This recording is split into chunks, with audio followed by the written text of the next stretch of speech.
3匹いたのよ。徐々に出て黙って持って行っちゃったの。腹が立つなしだし。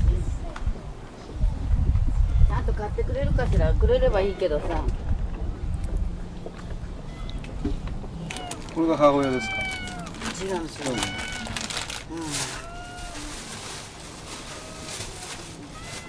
アメリカンショットの綺麗な猫がいたのよ。持って行っちゃったの。朝おしめ買いに来た時いたんだけどさ。はいはいはいはい、食べなさい。これね、見てよ。ほら、足がないの、片っぽ。切れたんだ、俺。それで雨降りにベタベタでね、いたのよね。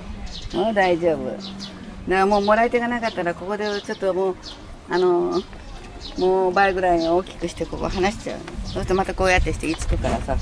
ね。もう足には不自由はないんだけどね。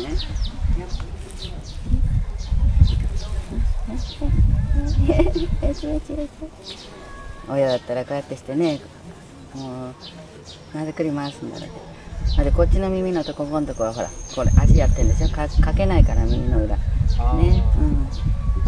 この耳の裏とかこういうところがほらかけないからね。こっちはもうきれいに手入れしてやらないとダメだよね。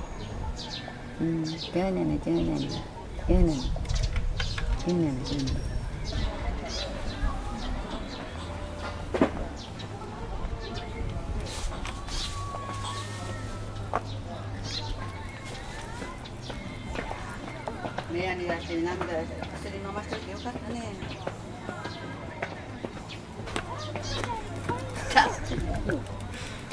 しっこしないように立てたのにからもうこんなギリギリなとこでしっこするのわざわざ。